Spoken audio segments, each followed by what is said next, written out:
کائنات دو جہاں حضرت محمد صلی اللہ علیہ وآلہ وسلم کے بارے میں دنیا کے 10 بڑے غیر مسلم حکمرانوں کے خیالات۔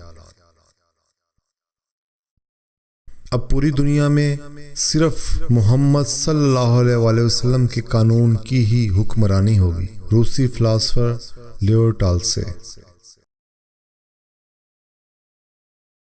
کائنات میں اگر کوئی شخص یہ دعویٰ کر سکتا ہے کہ اس نے منصفانہ طور پر ایمانداری سے حکومت کی ہے تو وہ صرف محمد صلی اللہ علیہ وآلہ وسلم کی ذات ہے۔ سر باستور سمتھ۔ لفظ محمد صلی اللہ علیہ وآلہ وسلم فطرت کی آواز کا نام ہے، باقی جو کچھ بھی ہے وہ سب ہوا ہے، دھواں ہے۔ سر تھامس کارلائل۔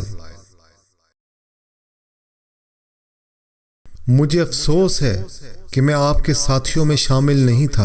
اے محمد صلی اللہ علیہ وآلہ وسلم، انسانیت نے ایک ہی بار چنی ہوئی شخصیت کو دیکھا تھا، پھر کبھی نہیں دیکھے گی۔ میں انتہائی خشوع سے آپ صلی اللہ علیہ وسلم کے آگے جھکتا ہوں۔ Auto Bismarck. محمد صلی اللہ علیہ وآلہ وسلم ایسے لیڈر تھے جن کے نزدیک ان کا اور ایک عام آدمی کا سٹیٹس ایک تھا۔ انہوں نے کبھی خود اپنی ذات کو مالی مفاد سے نہیں نوازا۔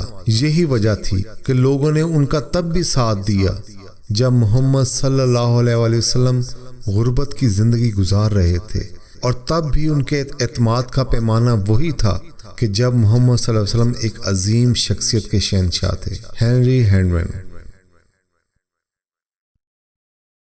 ایک غیر معمولی طور پر جینیس ہونے کا فیصلہ ان 3 چیزوں پہ کیا جائے: عظیم مقصد، انتہائی محدود ذرائع، بے مثال نتیجہ، تو کوئی بھی شخص محمد صلی اللہ علیہ وآلہ وسلم کا مقابلہ کرنے کی جرت نہیں کر سکتا۔ فرانسیسی فلاسفر الفونسی دی لامارٹائن۔ سب سے بہترین مذہب محمد بن عبداللہ کا مذہب ہے۔ فرانسیسی ہیرو نپولین بوناپارٹ۔ میں نے محمد صلی اللہ علیہ وآلہ وسلم کے مذہب کی حیران کن استقامت کی بنا پر ہمیشہ تعظیم کی۔ میں سمجھتا ہوں کہ یہ واحد مذہب ہے جس میں گہرائی ہے، اور یہی چیز لوگوں کے لیے دلکش ثابت ہوئی۔ میں محمد صلی اللہ علیہ وسلم کے مذہب کے بارے میں پیش گوئی کرنا چاہتا ہوں۔ آج جسے یورپ کہتے ہیں وہیں یہ مانا جانے لگے گا۔ عظیم فلاسفر جارج برنارڈ شاہ۔